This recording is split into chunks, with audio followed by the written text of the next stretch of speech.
Israeli Prime Minister Benjamin Netanyahu is coming to speak to Congress July 24th on a bipartisan invitation from the leadership of both parties in both chambers of Congress. This invitation is so deeply insulting to every single person in this country, it's really hard to know where to start. Netanyahu's going to pressure Congress for more money, more weapons, to continue to defy international law in support of Israel's genocide, and maybe even to send our sons and daughters to die for Israel in a regional war with Iran. And Congress knows that's what he wants. They want that to happen. They want to give him even more of your taxes to blow up more hospitals and schools in Palestine. But let's also remember the fact that this is happening at a time when almost 2/3 of people in this country are living paycheck to paycheck. It's happening at a time when the leading cause of bankruptcy in America is medical debt. Test scores in American schools are hitting the lowest level in decades. There's an illiteracy crisis in this country, not just among kids, but adults. Cities across America continue to be decimated by globalization and neoliberal free trade.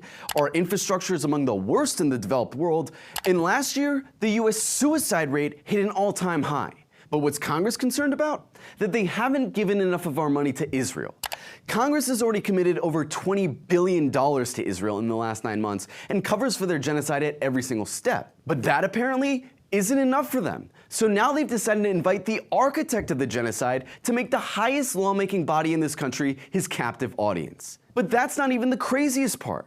The craziest part is that the International Criminal Court may very soon issue an arrest warrant for Netanyahu, in which case Congress would be harboring an internationally wanted criminal. Congress would be legally obligated to arrest Netanyahu, but the United States itself refuses to sign on to the Rome Statute and refuses to recognize the authority of the ICC. In fact, in 2002, the US passed a law which got the nickname the Hague Invasion Act, where it gave itself the authority to use, quote, all means necessary and appropriate to bring about the release of any US or allied personnel being detained or imprisoned by, on behalf of, or at the request of the International Criminal Court.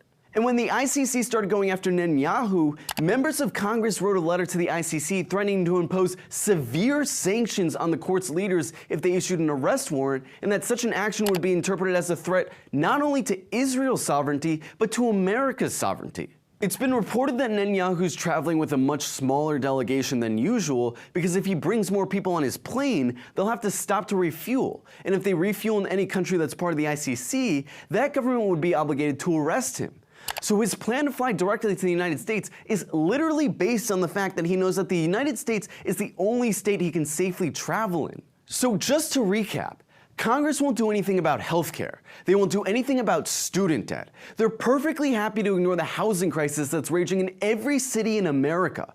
But shielding an internationally wanted war criminal is a hill they're willing to die on. And let's just remember who these people are. They're not workers. They don't do or make anything. Their job is being politicians. And most of them are millionaires. Literally the 1%. 9/10 of them are just mouthpieces for the last lobbyist to take them out to lunch. They're criminals. They're white-collar criminals. They're just as guilty as this war criminal they're inviting to Congress.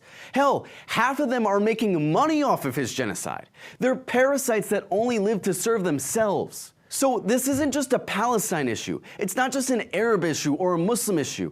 This is an issue for all Americans. Because one of the many things that this genocide in Gaza has shown us is that our so-called representatives abdicated their responsibility a long time ago. They have more loyalty to their criminal friends overseas than they do to their own constituents, to the point where they'd sooner harbor them from facing a trial for genocide than listen to us. Since Congress has decided to protect this criminal, dozens of organizations have declared that they're going to unite at the Congress to attempt to arrest Netanyahu in a massive protest at Capitol Hill in DC on July 24th. People are organizing buses from all across the country to go down, so it's probably going to be huge. And even if you can't make it, you should share this video so people know it's happening and maybe someone else will take your place. The last time Netanyahu came to Washington, he received constant standing ovations from Congress, both Democrat and Republican.